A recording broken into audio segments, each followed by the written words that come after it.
Good morning, everyone. It's Christine, and I thought I'd come on today since we're doing Olympics all week and talk about yesterday, day 2 of the Olympics.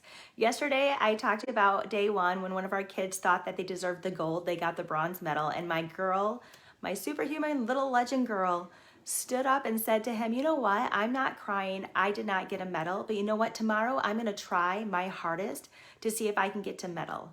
So guess what? Yesterday, we did the long jump. That little girl got the bronze. She got a medal. But it's all mindset. Teaching our kids to have a growth mindset and not a set mindset is amazing. That's when we create future leaders. That's when we create expanding beyond what we think is possible.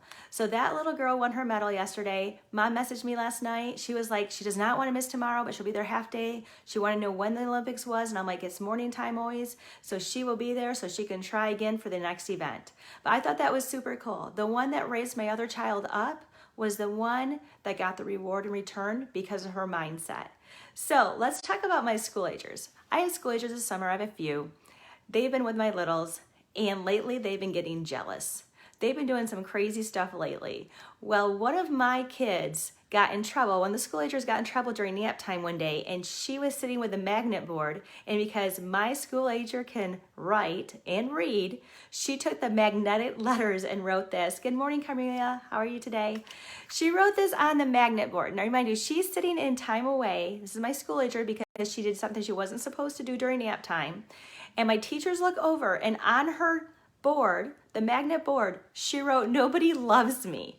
And so instead of like telling the teachers she wrote it, she's like looking over her shoulder to see if my two teachers are watching while they're prepping lesson plans. And they said it was really funny because she kept moving the board over her shoulder, like, "I'm not upset at you, I'm mad at you guys because you put me in time wait." And then she'd move it back and she'd kind of look over and she kept going back and forth. So one of the teachers got up to walk over to go talk to her. She took the letters and she messed them all up. So my teacher, which I thought was very brilliant, turned the words around and she wrote, "Everybody loves you," and walked away. She switched the script on the child because we know sometimes the kids get in their brain stems just like we do, social emotional. But then the next thing that happens, this teacher got a rude awakening. She's brand new, and my kids did this to her, and I was laughing so hard. My kids left notes around the room, and I'm going to read to you what they wrote because they're getting sometimes jealous of my younger preschoolers. This is what they wrote. This is so funny.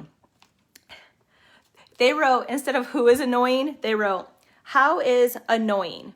And they wrote the child's name, and they said the child was annoying. This is what the school agers did and left for my teachers. So I'm laughing because they're bringing this to me, and they're like, "You're not going to believe what they did to us." And I'm like, oh, I'm not surprised. Every year they come up with something crazy. Last year's when I had the margarita bar at the center, that was pretend in my playhouse out back. So who knows what my school ager is going to do. But then they wrote on the back, they wrote, "why?" Because he gets all the attention. So right there's the answer. They're jealous because one kid gets all the attention. That's what their perception is, whether it's true or not. And the funniest part is, so this is what they wrote. They wrote who and why, and it just says how, but we know it's supposed to be who. But this is even funnier. So then the teacher goes, "Oh my goodness." Then I found another note. They wrote, "He gets all the attention," not tension, tension. And then they signed it by the teacher. They signed her name on the back of it. Her name's Dylan. They spelled Dylan wrong, and we were laughing like crazy. Can you imagine the perception? Like, we didn't even know the kids were like jealous until they left these notes around, and now they're trying to get my teacher in trouble. So I was laughing. I'm like, maybe I should go in and tell the kids, because she doesn't come until noontime this morning. Maybe I should go in and be like, "Oh no, you guys are not gonna believe this. Miss Dillon wrote the meanest thing about the kids, so I don't think I can have her around you guys," to see what their reaction is. These school agers are very, very tricky. Every year they come up with something different.